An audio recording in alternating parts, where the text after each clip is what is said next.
Han sido proclamadas las lecturas del día, no son especiales para esta circunstancia y son especiales para esta circunstancia. Cada día uno se explica mejor. Les doy gracias por venir a esta Eucaristía y empezando por mis hermanos obispos. Todos aquí se sienten en casa, nos visitan estos días Monseñor Pedro Laxague, lo conocen, que además hoy celebra su cumpleaños, así que en esta Eucaristía pedimos por él, pedimos por sus seres queridos vivos y difuntos. Y por supuesto conocen a los demás en orden de aparición sobre la faz de la tierra, Monseñor Néstor, del clero bahiense, que después de su misión en Alto Valle del Río Negro ha vuelto a casa. Monseñor Guillermo Garlati, arzobispo emérito, mi predecesor, que vino, vio, creyó y se quedó.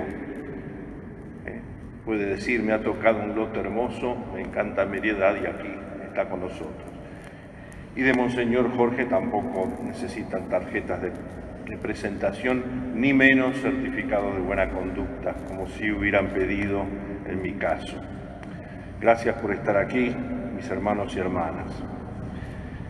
Efectivamente, hoy la Iglesia, terminada textos de Mateo, Marcos, después Mateo, no todo el Evangelio, quedan algunos textos para, por supuesto, los domingos y más adelante. Hoy da comienzo a la vida pública de Lucas, no porque Jesús se haga presente por primera vez a la gente hoy, ya hemos leído en el Evangelio del bautismo, se ha leído en la fiesta del bautismo, y hoy lo tenemos en la sinagoga de su pueblo, donde se ha criado. Es el inicio de su predicación. El Espíritu Santo lo ha conducido a hacer la fila de aquellos que Juan Bautista bautizaba, no por otro motivo que por ser uno de tantos, ser uno de nosotros, ya lo es, ha asumido su naturaleza humana, pero el Espíritu ha revelado en esa celebración del bautismo de Juan el Bautista quién es. Este es mi Hijo muy amado, en quien tengo puesta toda mi predilección. Luego el Espíritu lo lleva al desierto. Ahí nos muestra Jesús cuál es el camino que Él ha elegido, el de abajarse, no el de acaparar cosas, tener, no el de acaparar las personas, poseerlas y meterlas en el bolsillo, y no el adorar al diablo.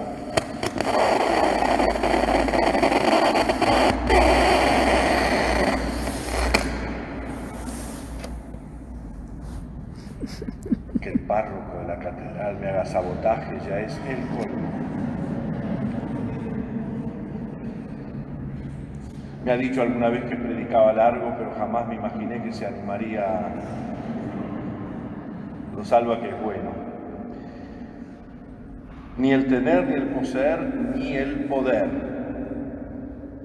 sino simplemente la palabra, el servicio, la entrega, no preservarse, sino brindarse.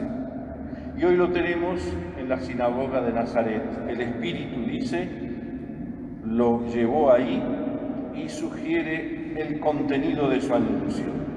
Ya no es quién sos, qué haces, por dónde nos llevás, sino aquí, ¿de qué me estás hablando?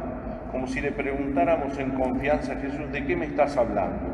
¿A quiénes querés hablar? ¿Cómo es tu modo de predicar? Y ahí nos sorprende que en su pueblo la escucha lleva a todos de la admiración a la duda y finalmente al enojo, porque lo quieren matar. Sí, nadie es profeta en su tierra, dice el mismo Jesús. una gran desilusión. Es el comienzo de su predicación, es, digamos así, su primer sermón y lo ha hecho en su propio pueblo. Y al principio quizá ha oído las cosas que ha hecho allá en Jerusalén, ha oído algunas cosas que ha hecho, algún milagro por allá, y están esperando que haga alguna cosa interesante aquí. Más bien un abracadabra, un ábrete sésamo, porque no lo pueden creer. Este es el hijo de José. Pero viene la desilusión. Y Jesús, propio de Lucas, anuncia una salvación que sucede hoy, ese monosílabo tan cortito que en la providencia de Dios suena de una manera impresionante. Esto que han visto y que viene anunciando tantos siglos antes en Isaías, hoy sucede. El tema central, como decía alguna vez Benedicto, no es el texto, que es palabra de Dios, sino que haya alguien, que es Jesús, que diga, esto sucede hoy. Y ahí cambia la perspectiva. El pueblo judío estaba acostumbrado a escuchar esto y esperaba que algún día llegara alguien que le pusiera ese yo central a esta palabra. Esto sucede hoy. Esto se ha cumplido hoy. De nuevo Jesús volvería a decir algo parecido. En la cruz todo se ha cumplido. E inclinando la cabeza entregó su espíritu. Es un discurso de apertura del hoy de la salvación, del cumplimiento de las Escrituras y de la centralidad de Cristo. ¿Se acuerdan en aquel pasaje del Evangelio donde Felipe encuentra a Natanael, que es Bartolomé? Hemos encontrado al Mesías, y es Jesús, y viene de Nazaret. ¿Se acuerdan lo que contestó Bartolomé? Y de Nazaret puede venir algo bueno. Después Jesús le dijo algunas cositas y el otro quedó maravillado. No le fue tan bien aquí. Impulsado por el Espíritu, Jesús vuelve a Galilea y los que lo escuchan, porque son sus paisanos, están más dispuestos a deshojar margaritas acerca de quién es, a pedir alguna pruebita de amor, que a sorprenderse porque realmente conocen y aceptan a aquel que es. Sí, provoca entusiasmo, sigue la duda, termina por el rechazo y casi por el asesinato. Pero esto sucederá con todo el pueblo al que él pertenece como raza, y las autoridades religiosas y judías le bajarán el dedo. Me refiero a la autoridad religiosa de su tiempo, no me refiero a un criterio racial. Él es judío, sus apóstoles es judío, su madre es judía entre los judíos. No es un tema racial, es un tema de la autoridad constituida que se mete en el bolsillo a los demás, acostumbrados quizá a bajar el dedo a los demás. En la carta a los Tesalonicenses, que es la primera lectura que leímos, junto con tantas cartas que Pablo ha enviado, esta es especial porque la primera carta a los Tesalonicenses es el primer texto escrito que tenemos entre nosotros en la Iglesia. El más antiguo texto del Antiguo Testamento es esta carta. Y Pablo centra todo en lo, valga la redundancia, lo central, lo principal, lo importante, lo superior. Cristo murió y resucitó. Y nosotros estamos llamados al encuentro de Cristo para permanecer con el Señor para siempre. Este es el secreto de toda consolación. Si venimos a buscar algo en la Iglesia, es la consolación de Dios en Jesucristo. Y eso tiene una consecuencia también hoy. El Salmo 95, tan bello, que ha sido proclamado, nos invita a cantar y que se alegre no solo el pueblo, sino que se alegre el cielo y que exulte la tierra. no solo el cielo y la tierra en cuanto al orbe creado, sino también el pueblo suyo, porque Él, el Mesías, viene a gobernar la tierra en justicia y con verdad. ¿Y por qué esta misa de acción de gracias?, se preguntarán. Porque Dios viene a gobernar la tierra. Dos frases, suelo repetirlas, me ayudan mucho y si las repito acá tendrán paciencia conmigo. En el Génesis vio Dios que todo era muy bueno, cuando terminó de crear a la mujer, al ser humano, varón y mujer. Y al final en el Apocalipsis, esa frase también que nos ayuda a comprender quién es Jesús, porque en sus labios el autor del Apocalipsis dice: yo haré nuevas todas las cosas. Y si hay algo que el sucesor de Pedro, el que hoy nos preside en la caridad, es que nos recuerda, y eso es lo que a veces no nos gusta, que todos ustedes, todos nosotros somos hermanos. Jesús, antes de partir al cielo en la ascensión, dice: yo he recibido todo poder en el cielo y en la tierra, pero no se lo queda para sí. Lo comparte con los suyos y dice: vayan a todas las naciones. Hoy Mongolia, por decirlo de una manera no forzada. Anuncien todo lo que yo les he dicho, el Evangelio en su integridad. Y yo estaré con ustedes todos los días hasta el fin del mundo. No solo en los tiempos de Pedro o en la selección de papas que me pueden gustar más o menos, como si hablábamos de Messi, qué sé yo, los otros jugadores del Fideo, ¿cómo se llama? Di María. ¿Cómo saben? Dice para ver si estaban atentos, y de María y el Dibu y todos eso. No, pero arquero era aquel de... A veces en esa mundanización que nos va emborrachando o haciendo perder el sentido común, hablamos de estas cosas de la Iglesia de Dios como si habláramos de la máquina de River, de la delantera de San Lorenzo, campeón allá en el 72, etc. No. La historia de la Iglesia, y sin identificar la Iglesia con un papa determinado, pero recordando que Jesús dijo: sobre esta piedra edificaré mi iglesia, nos ayuda a comprender que todo esto va de la mano con todos los sucesores de Pedro. Y ya exhortaba a su curia Benedicto XVI en su primer discurso de Navidad a la curia, es decir, a los que trabajan con él, sus inmediatos colaboradores, refiriéndose a la reforma del concilio, que aún hoy seguimos diciendo me gusta, no me gusta, deshojando margaritas. La reforma de la Iglesia es la reforma de la continuidad y no de la ruptura, de la continuidad del único sujeto Iglesia. Y eso va de la mano también de un camino eleccionario, no solo de la elección de distintos papas, marzo del 2013, abril del 2005, octubre del 1978, etc., y no quiero jugar más con fechas. No solo de eso, sino que va de la mano de un camino eleccionario que todos nosotros debemos hacer.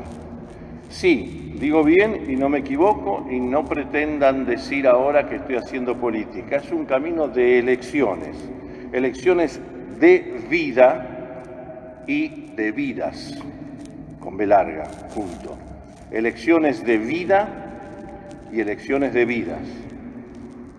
Elecciones definitivas y no de paso. O podríamos en realidad decir paso, pero paso en cuanto que exigen de nosotros algo sustancial, primario, importante, primordial, superior, principal. P. Abiertas porque todos están llamados a ser hijos de la Iglesia. Simultáneas porque estas elecciones de las que hablaré deben darse simultáneamente y no levantando esta sí, esta me gusta menos, aquella no del todo.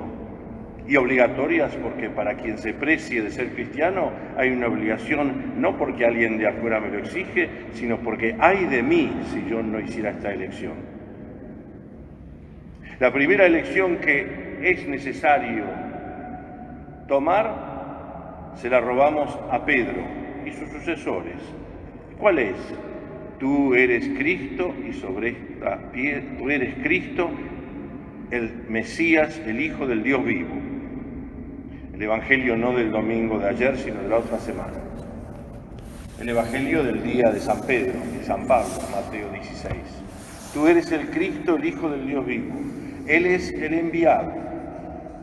Los enviados no son los puros esenios perfectos que se apartan para no mezclarse con las cosas del mundo.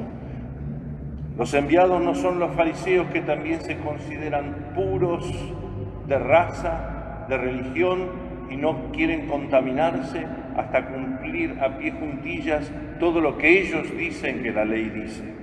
No, Él es el Cristo.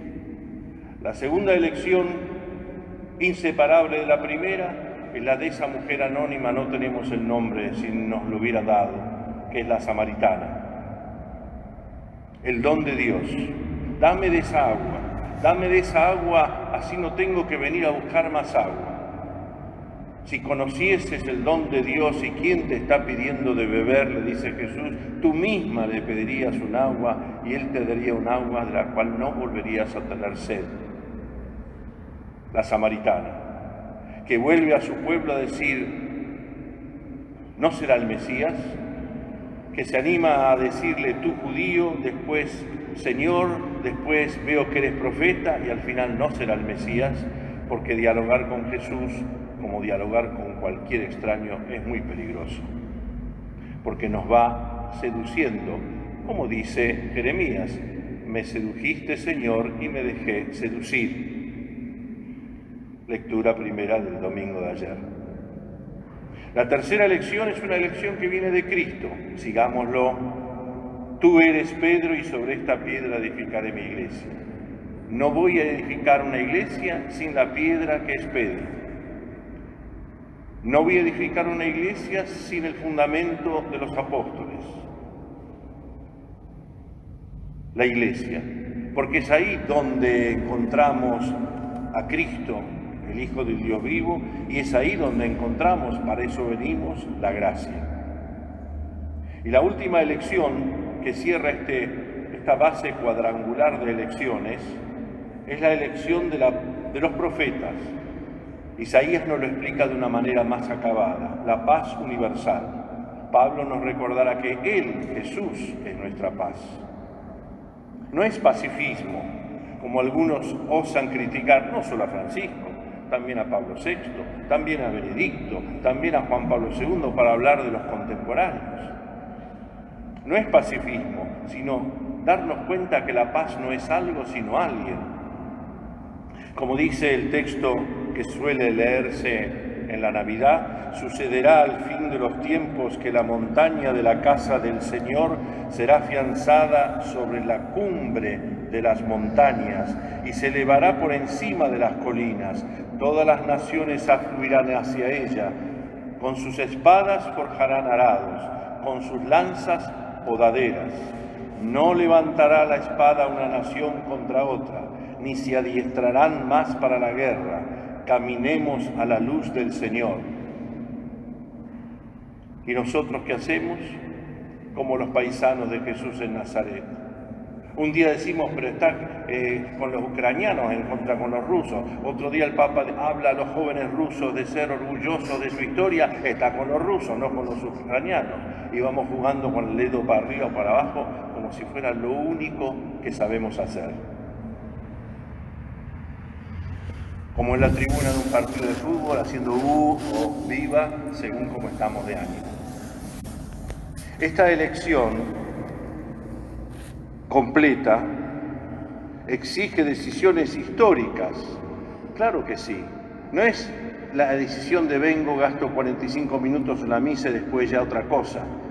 Y si son decisiones históricas en cada uno de nosotros, en el Papa, en todos, eso significa decisiones culturales, sociales, no de barra brava o gregarios como los animales, sociales, políticas, no de bandas, políticas en cuanto al arte de la caridad más excelsa, que es la caridad dirigida al bien común. Eso lo decía Pío XII y Pablo VI. La política es el ejercicio de la caridad en su expresión más alta, el bien común. Pero como nosotros lo hemos hecho un Boca River, cualquiera que diga viva Boca o viva River, le achacamos cosas políticas.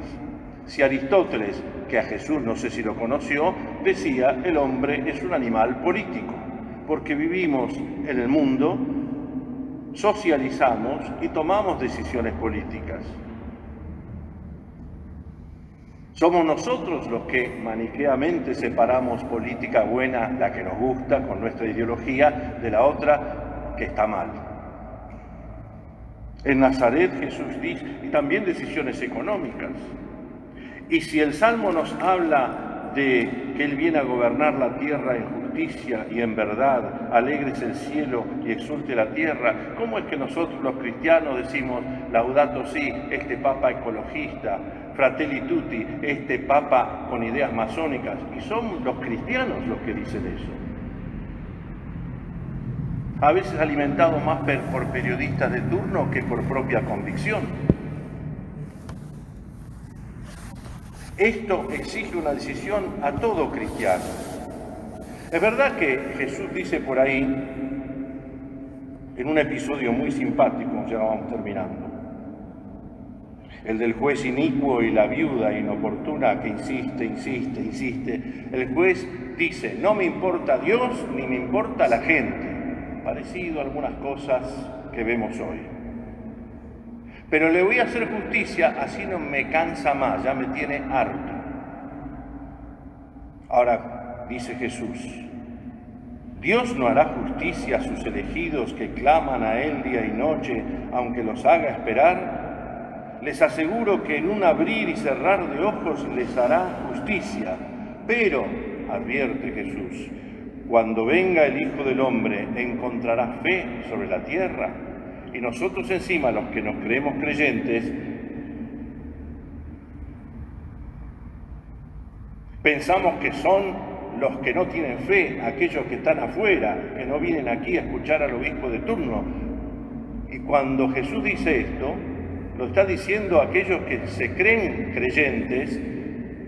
Hay que ver si cuando venga el Hijo del Hombre con esta actitud de la lectura de Isaías que ha leído en su sinagoga, los ciegos ven, los sordos oyen, los pobres se les enseña la buena noticia, si van a creer. Porque somos los primeros que decir que vayan a laburar, que esto, que yo pago esto y ellos no. Somos los primeros. ¿Y qué significa en el Evangelio? Todos ustedes son hermanos. ¿Y qué significa que la tierra ha sido creada para que todo hombre y mujer, todo ser humano disfrute de ella? No. Cuando venga el Hijo del Hombre encontrará fe sobre la tierra. Es para nosotros que dice eso.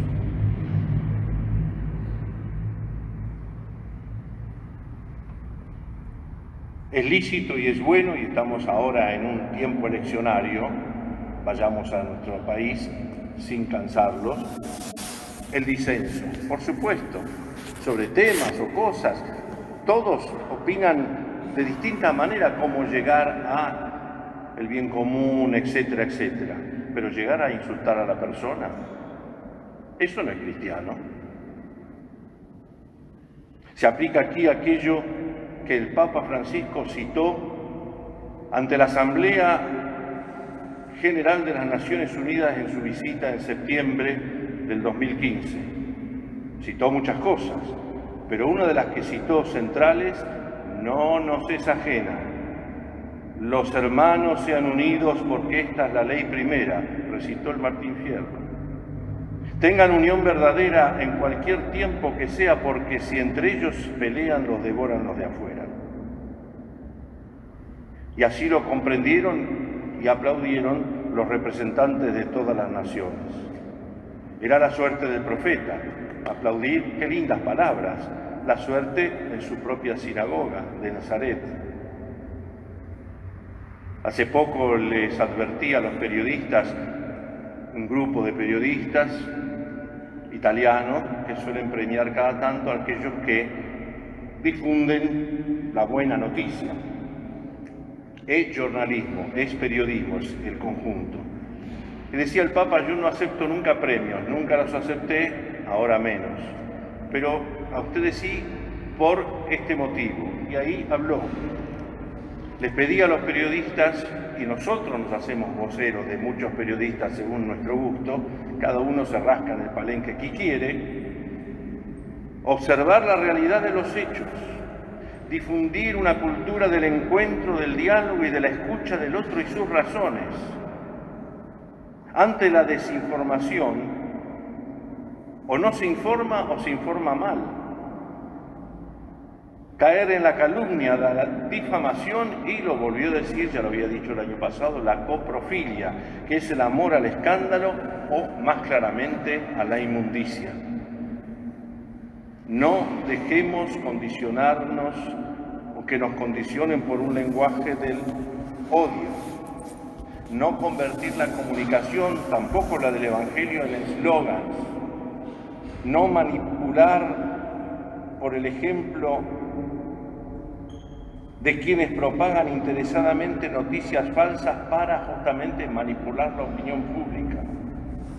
No a la contraposición, al odio y la lógica de Caín, sí a espacios de voces de paz.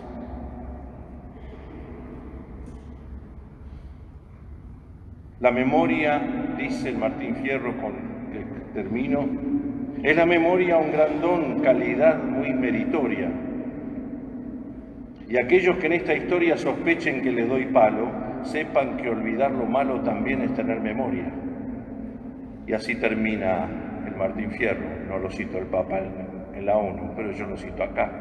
Mas nadie se crea ofendido, pues a ninguno incomodo, y si canto de este modo, por encontrar lo oportuno, no es para mal de ninguno, sino para bien de todos. Amén. Amén.